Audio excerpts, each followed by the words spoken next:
Et si un simple silence pouvait déclencher une tempête qui détruit des vies et révèle la lâcheté cachée derrière un uniforme? Avant de commencer, si vous aimez ce genre d'histoire vraie, tapez 1 dans les commentaires et abonnez-vous tout de suite.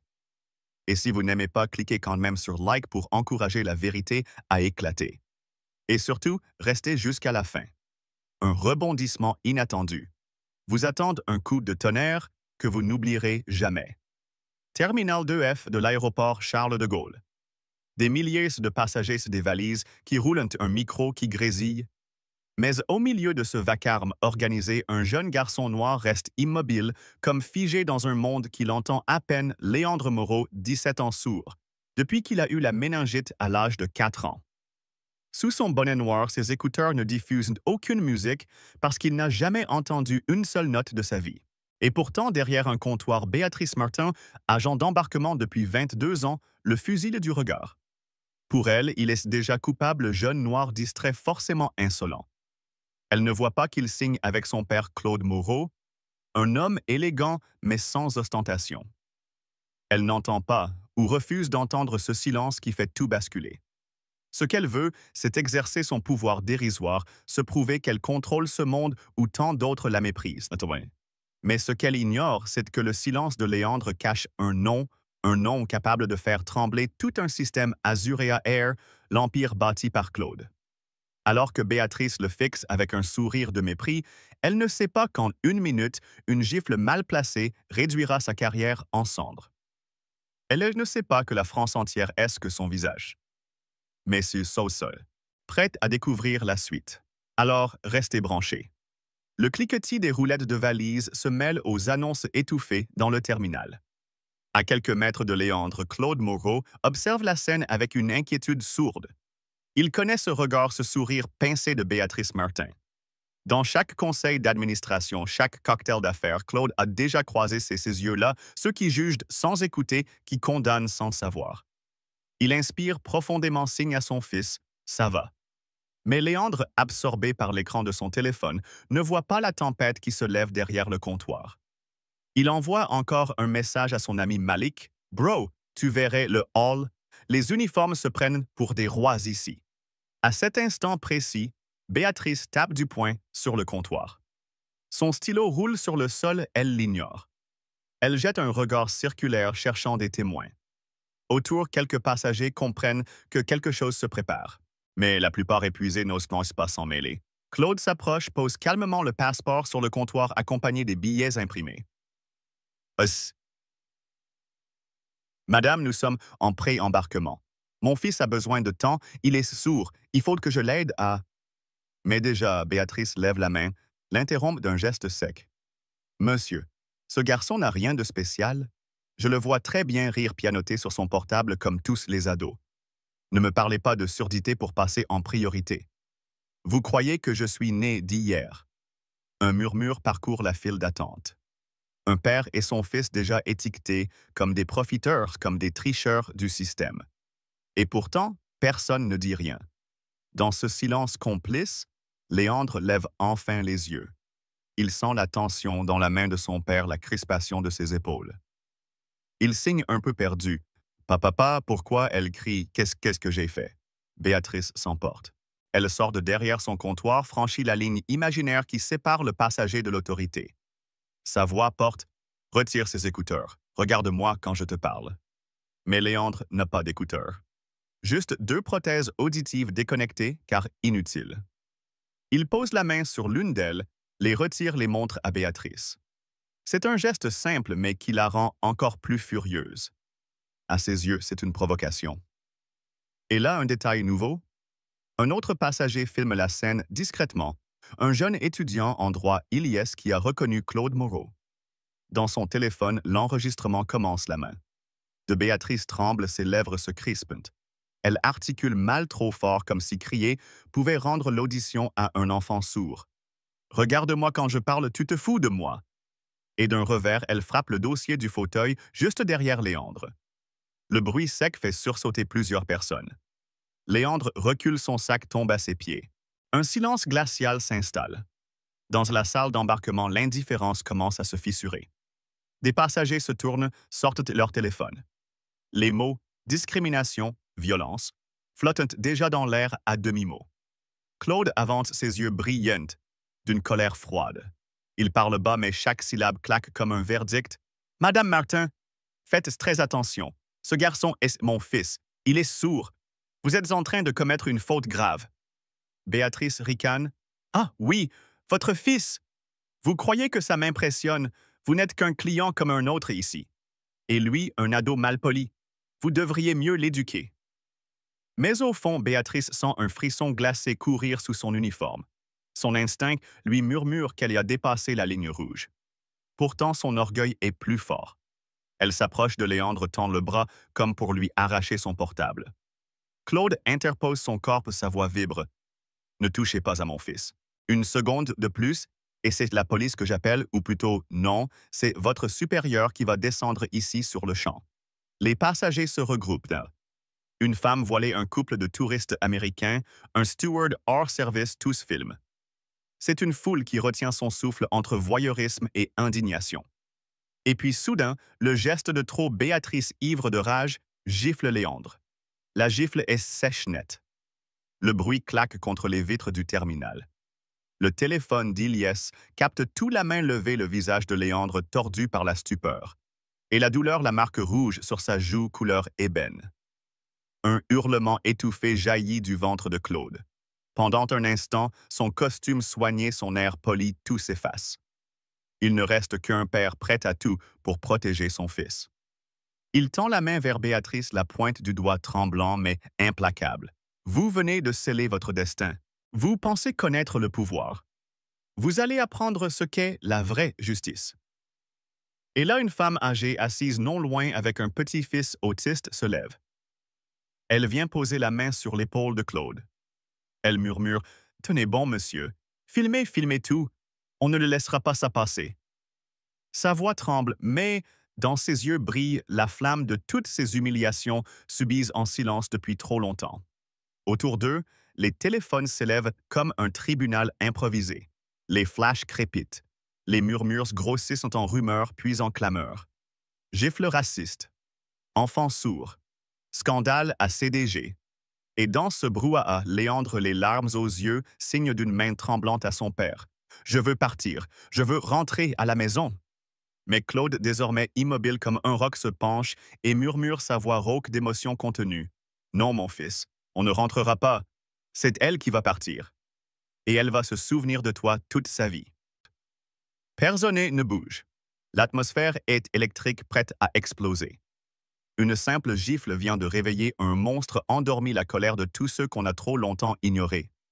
Mais ce que Béatrice ne sait pas encore, c'est que cette colère est portée par un nom qui vaut des milliards et qui fera de sa petite autorité un souvenir piétiné. Et vous, vous seriez resté silencieux ou vous auriez filmé. Vous auriez pris la défense de Léandre. Si cette histoire vous choque autant, que nous commentez et abonnez-vous pour découvrir la suite, car la vengeance de Claude Moreau ne fait que commencer. Et la tempête qui arrive sera plus violente que la gifle qu'elle a cru infliger. Restez avec nous, la suite va vous glacer le sang. Au milieu du tumulte figé, le souffle coupé par la gifle. Léandre reste immobile. Sa main tremble contre sa joue brûlante. L'écho du claquement claque encore dans son esprit, bien plus violent que tous les bruits qu'il n'entendra jamais. Dans son silence, il lit les lèvres de son père. Voit la veine battre sur sa tempe.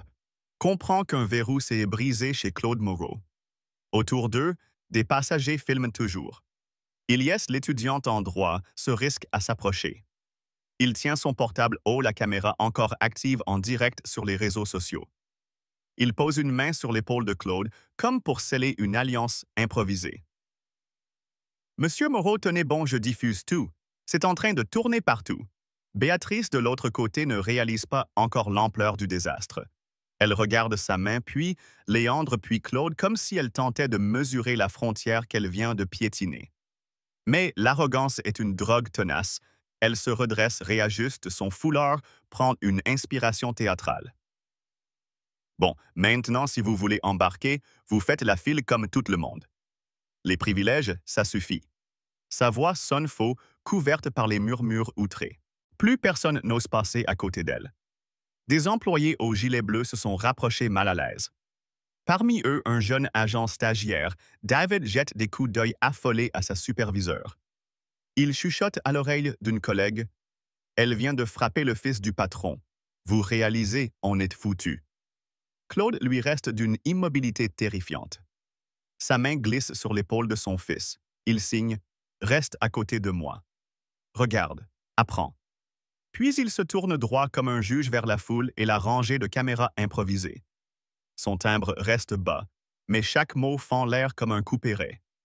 Vous croyez qu'un uniforme vous rend invincible. Vous venez de gifler un enfant sourd, devant 100 témoins. Vous vous croyez puissante. Vous n'êtes rien sans cette étiquette autour du cou. Les passagers échangent des regards lourds. Un couple de retraités pose ses valises pour écouter.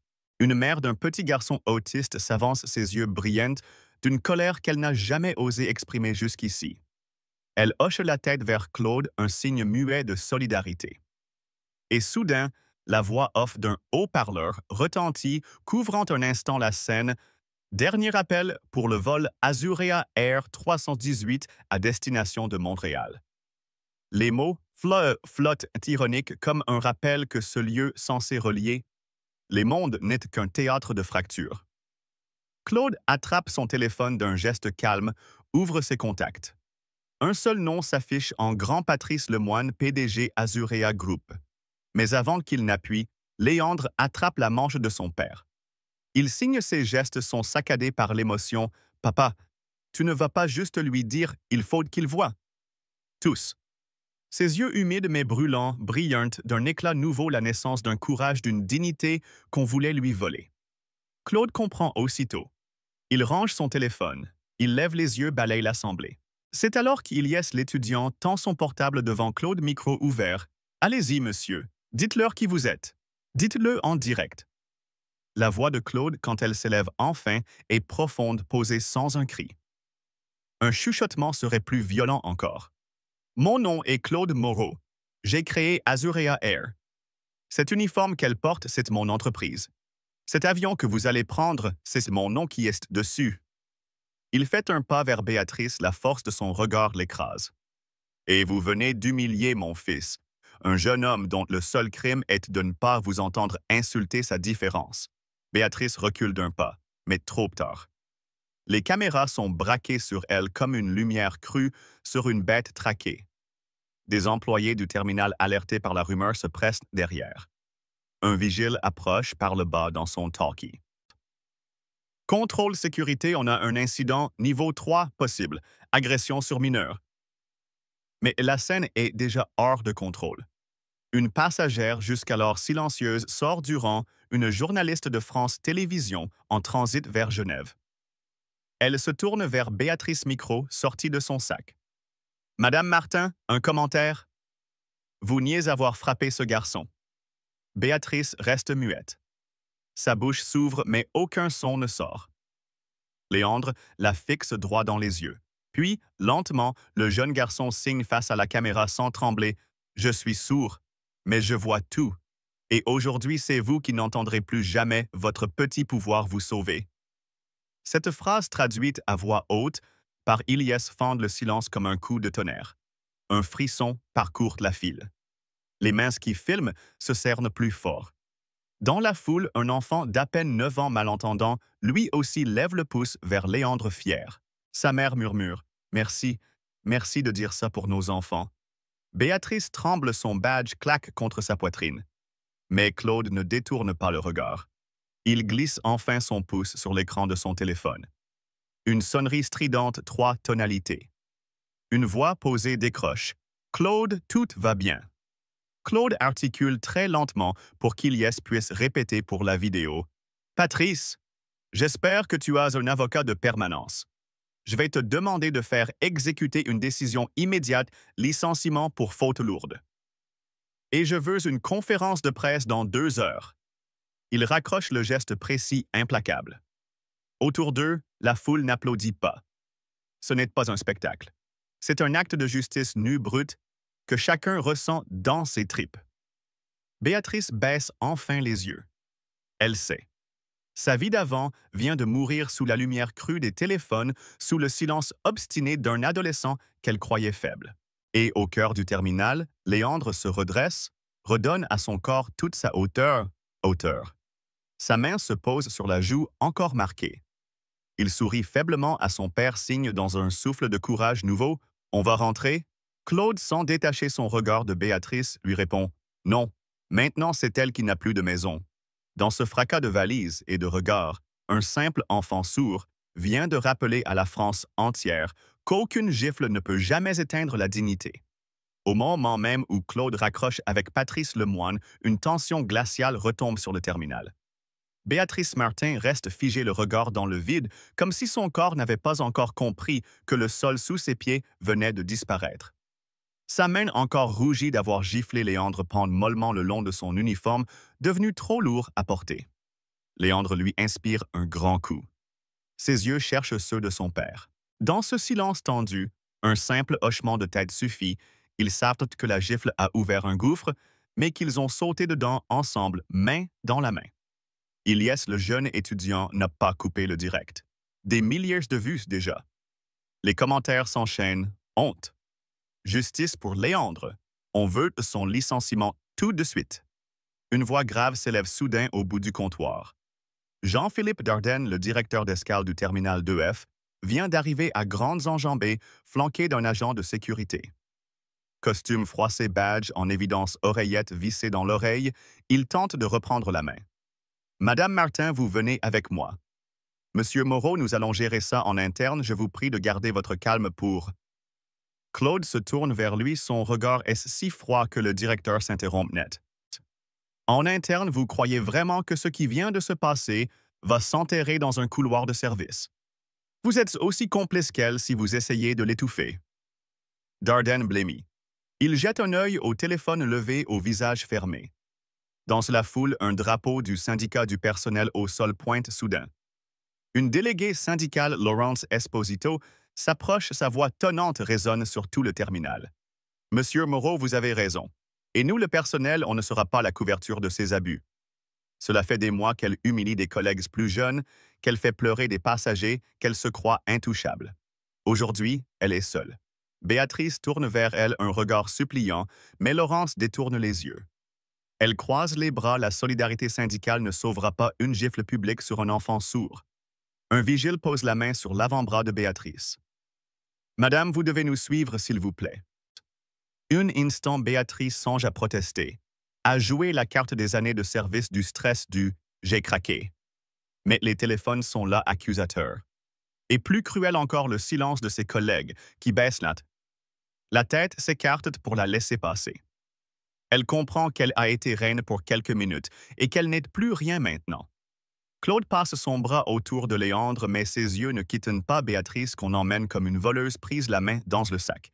Et dans sa poitrine, la colère est intacte, froide, méthodique, prête à s'étendre bien au-delà d'un simple renvoi. Une femme passagère l'aborde timidement.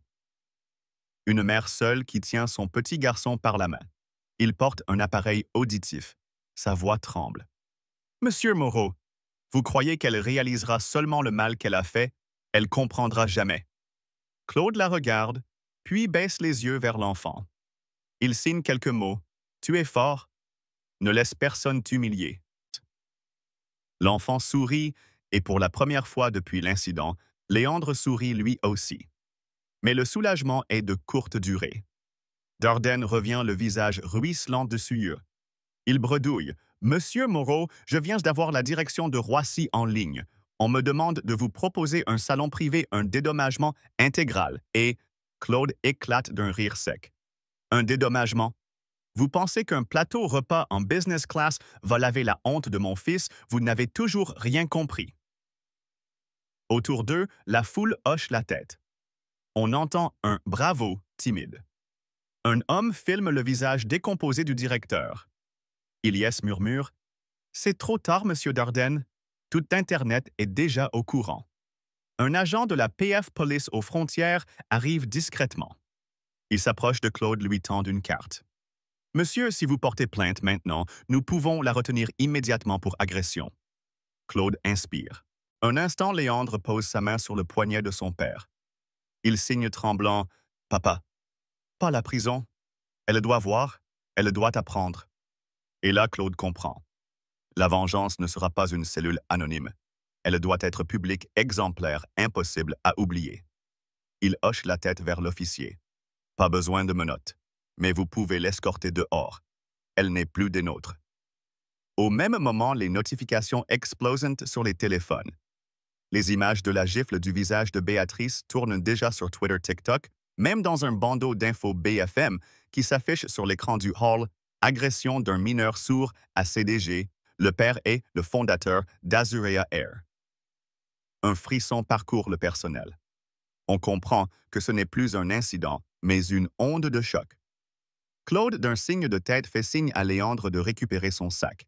Il se tourne vers Ilyes, continue de diffuser. Je veux que chaque employé, chaque passager sache que nous ne laisserons pas passer ça. Puis, alors qu'il s'éloigne vers la zone d'embarquement privé, Léandre se retourne une dernière fois. Au loin, Béatrice est escortée vers une issue de service. Ses épaules sont courbées, ses pas traînent. Il ne ressent pas de triomphe, seulement une étrange paix mêlée d'incrédulité. À chaque pas, il se dit « Je n'ai rien fait de mal. C'est elle qui devra vivre avec ça. » Dans la salle, le vacarme ordinaire reprend. Mais quelque chose a changé, un code de silence s'est brisé. Dans chaque file d'attente, chaque salle d'embarquement de France, on parlera de Léandre Moreau, de ce garçon qu'on croyait trop silencieux pour se défendre et qui, par la voix de son père et le courage de sa différence, vient d'enseigner à tout un système ce qu'est l'injustice et la dignité retrouvée. À peine les portes du terminal refermées derrière Béatrice Martin, le hall entier semble expirer comme après une tempête. Claude, la main posée sur l'épaule de Léandre, sent la chaleur de la rage se transformer en une glace implacable. Dans ses veines, ce n'est plus la colère pure d'un père blessé, c'est la stratégie d'un chef d'entreprise qui a compris que la vraie revanche ne se prend pas dans l'ombre, mais en pleine lumière. Au même instant, dans une salle vitrée au-dessus des comptoirs, Béatrice est assise face à 3 cadres RH dépêchés d'urgence par la direction du groupe Azurea. Son uniforme froissé, sa voix cassée, elle tente encore de sauver quelques lambeaux de sa dignité. « Vous devez me protéger, je suis là depuis 22 ans, j'ai tenu des crises que personne ne voulait gérer. » Mais ces mots tombent à plat. Les vidéos de la gifle tournent déjà en boucle sur tous les écrans de contrôle du service communication. Un des responsables secoue la tête. « Vous ne réalisez pas. Ce garçon, c'est Léandre Moreau. Vous avez giflé l'héritier moral de l'homme qui paye nos salaires. » Dans le hall, Claude Moreau s'assoit dans un fauteuil en cuir du salon VIP qu'il refuse de quitter pour l'instant. Autour de lui, la sécurité ferme les accès, comme pour isoler la colère collective du reste de l'aéroport. Mais la vraie bataille, il le sait, commence à peine. Il attrape son portable, compose le numéro d'un homme qu'il n'appelle qu'en cas d'extrême nécessité, Maître Romain Granger, avocat, pénaliste réputé pour ne jamais reculer devant un scandale public. Quand la voix grave de Granger décroche, Claude ne perd pas une seconde. « Je veux un dépôt de plainte pour coups et blessures sur mineurs vulnérables. Et je veux que ça sorte dans la presse avant demain matin. Tu vas envoyer un signal, personne, jamais ne touche à mon fils. » Granger, à l'autre bout du fil, esquisse un sourire qu'on devine presque derrière la ligne. « Très bien. Et la médiation ?» Claude claque presque. « La médiation, c'est pour les faibles. On ne négocie pas avec l'humiliation. » Dans une rue de Roissy sous la pluie fine, Béatrice sort enfin escortée par 2 agents. Elle titube les yeux encore injectés de larmes quand elle se retrouve nez à nez avec une meute de caméras. Une journaliste de BFM TV la harponne. « Madame Martin, un commentaire sur l'agression. Regrettez-vous votre geste? » Elle bredouille, la voix rauque. « Ce n'est pas ce que vous croyez. » Il se moquait de moi. « Je n'ai pas voulu... » Les flashs crépitent. Chaque mot maladroit devient une nouvelle gifle qu'elle s'inflige à elle-même. Derrière elle, on distingue David, le jeune agent stagiaire, qui regarde la scène de loin, le badge encore autour du cou. Son regard dit « tout plus personne ne veut être associé à elle ». Pendant ce temps, Léandre, assis près de la baie vitrée du salon, fixe les avions, qui décollent dans un silence presque religieux. Il sent sur sa joue la brûlure fantôme du cou. Mais dans ses pensées, quelque chose se forge plus solide que la douleur, la certitude que cette humiliation ne sera pas vaine. Claude s'approche de lui, pose la main sur son épaule.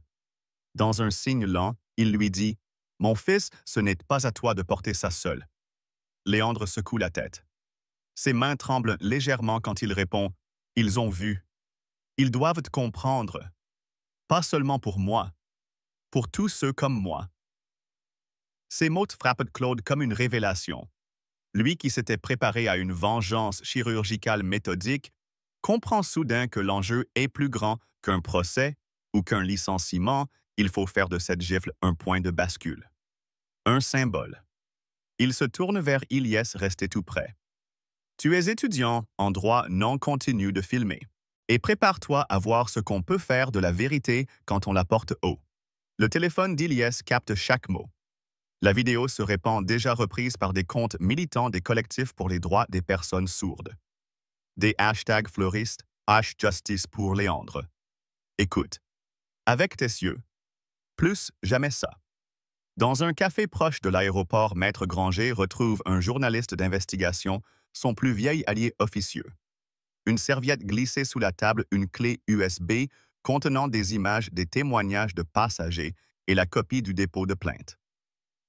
L'avocat plante son regard d'acier dans celui du journaliste. Faites-en un exemple. Et rappelez-leur qu'un gosse qu'il croyait en muet a la voix la plus forte du pays. La pluie frappe le tarmac alors qu'un avion Azurea Air roule sur la piste. Dans la cabine, Claude serre la main de Léandre, encore perdu dans ses pensées. Une hôtesse, les larmes aux yeux après avoir suivi l'affaire sur son portable, glisse discrètement un mot à Léandre écrit, en gros caractères, pour qu'il puisse le lire sans mal. On est fier de toi. Pour la première fois, il se sent vu pour ce qu'il est pas seulement un adolescent sourd, mais un symbole de résistance.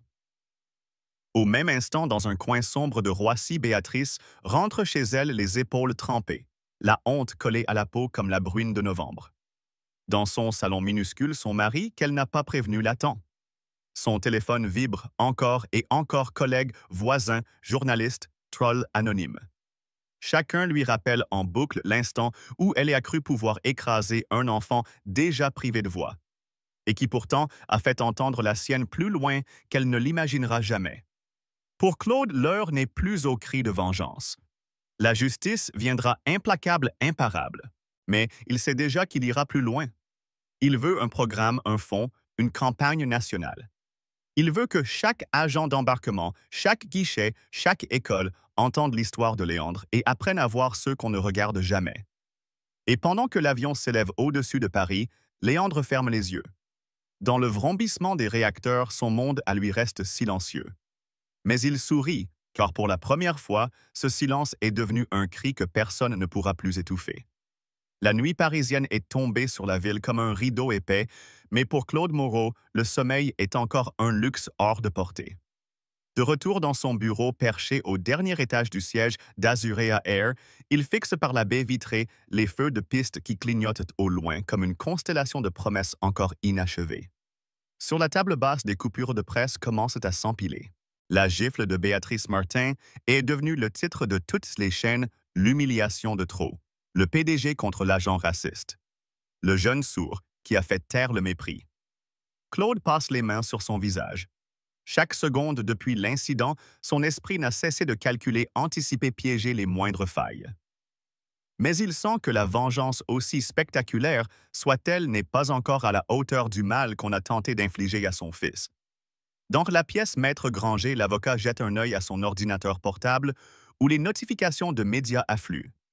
Il sourit, carnassier. Vous avez eu ce que vous vouliez, Claude. La plainte est déposée, l'opinion est de votre côté. Demain matin, Béatrice sera lâchée par tout le monde. Claude se penche vers lui, sa voix est rauque mais sans détour. Je ne veux pas qu'elle soit juste virée. Je veux qu'elle serve.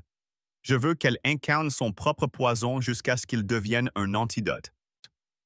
Granger arquait un sourcil. Vous pensez à quoi?